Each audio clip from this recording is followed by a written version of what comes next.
Have you ever wondered what Jesus meant when he said in John 15, verse 15, "I have called you friends"? This statement, nestled within the sacred verses of the Holy Bible, is a profound declaration that has fascinated and intrigued believers for centuries. It's a sentiment so powerful, so intimate, that it compels us to pause and ponder its depth.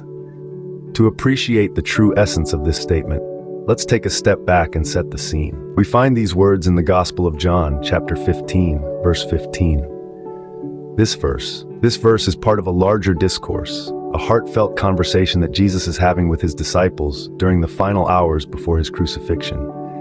The verse reads, "Henceforth I call you not servants, for the servant knoweth not what his Lord doeth, but I have called you friends, for all things that I have heard of my Father I have made known unto you." Such powerful words, aren't they? But what do they mean? A servant, by definition, is someone who is subservient, who takes orders without question. They are not privy to the master's plans or intentions. But a friend, on the other hand, shares a bond of mutual affection, trust, and understanding. A friend is not kept in the dark, but is made aware of the other's thoughts and plans. So when Jesus says, "I have called you friends," he is essentially elevating his disciples, and by extension, all believers, from the status of mere followers to confidants. He is saying that he has shared with them all that he has heard from his Father. He has given them insight into the divine plan, a privilege not bestowed upon a servant. But wait, there's more to it. This statement is not just about status. It's about relationship. It's about intimacy. It's about love. So what does it mean when Jesus calls us his friends? Let's delve deeper into this mystery. When we take a closer look at John 15:15, we see two distinct parts. Let's start with the first part. "Henceforth I call you not servants, for the servant knoweth not what his Lord doeth." Here Jesus is making a profound statement, shifting the dynamic of our relationship with him. The term servant denotes a position of obligation, of duty, and of a certain distance. A servant carries out the will of his master without necessarily understanding the reasoning behind it. That's the nature of servitude. It's about obedience, not understanding. And so Jesus is saying, "I no longer call you servants." He's changing the narrative here, saying that our relationship with him is evolving. But how is it evolving? That brings us to the second part of the verse. "But I have called you friends, for all things that I have heard of my Father I have made known unto you." Here, Jesus is offering us a relationship based on mutual understanding, trust, and love. He's saying, "I call you friends." The word friend implies a closeness, a shared understanding, a mutual respect and love.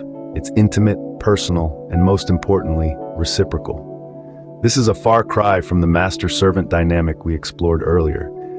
With friendship, there's a dialogue, a back and forth. Jesus is telling us that he is sharing with us all that he has learned from his Father.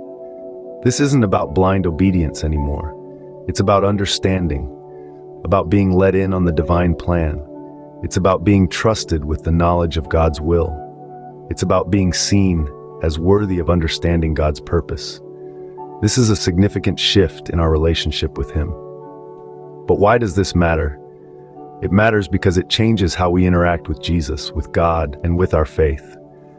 This verse challenges us to move beyond seeing our faith as a list of obligations to be fulfilled, to seeing it as a relationship to be nurtured. It invites us to engage with God, not just as a servant would with a master, but as a friend would with a friend. It urges us to seek understanding, to question, to learn, and to grow. It pushes us to strive for a deeper, more intimate relationship with God. So what does all of this mean? It means that in this verse, Jesus is inviting us into a new kind of relationship with him and with God. He's inviting us to be his friends. He's inviting us to understand his will, to share in his purpose, to engage in a dialogue with him. He's inviting us to move beyond servitude and into friendship.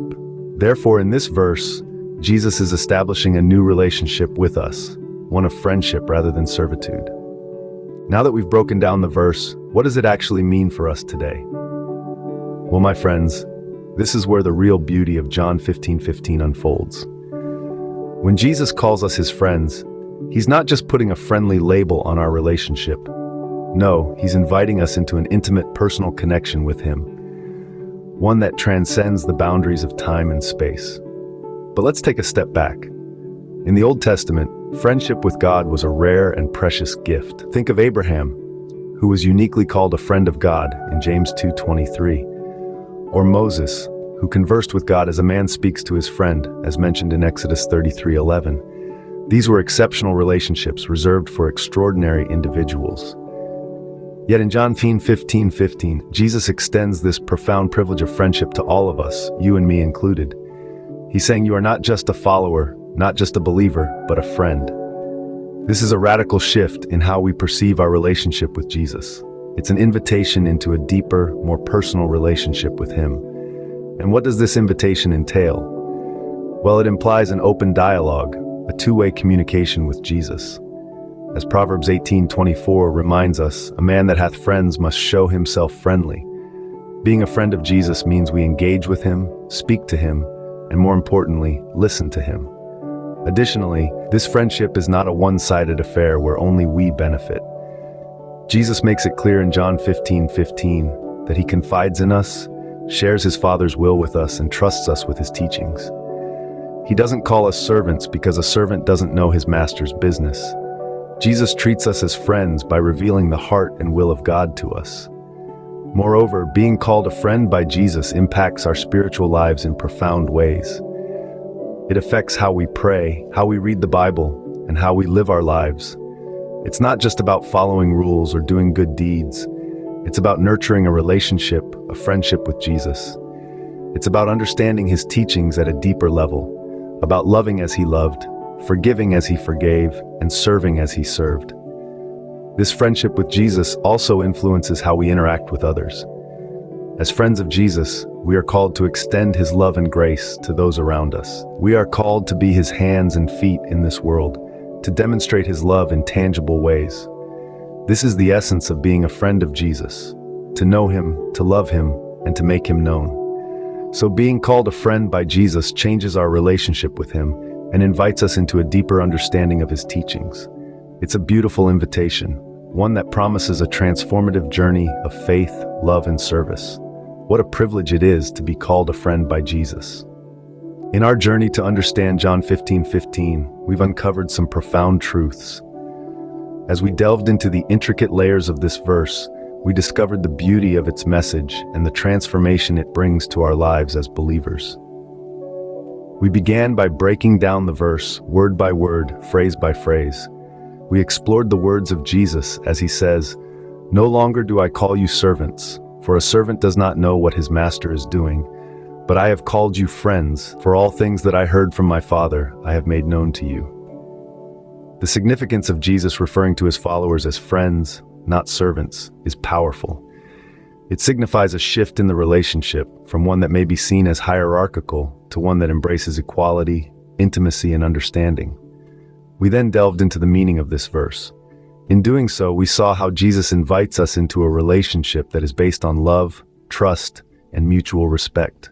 He shares with us the wisdom He has received from His Father, allowing us to truly understand His purpose and His teachings. This is not a distant, impersonal relationship, but a close and personal one, where we are privy to the divine mysteries of His kingdom. Lastly, we discussed the impact this verse has on our lives as Christians. We learned that being a friend of Jesus means much more than just believing in Him. It means walking with Him, learning from Him, understanding His teachings, and living our lives according to His will. It's about being in a relationship with Jesus that is intimate, personal, and transformative.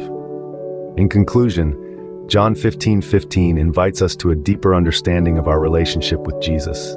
It challenges us to move beyond the surface and delve into the depths of His teachings. As friends of Jesus, we are invited into a deeper, more intimate relationship with Him, one where we understand His teachings and follow His path. If you want more of this content, please like, share, and subscribe to my channel. May God be with you. God bless.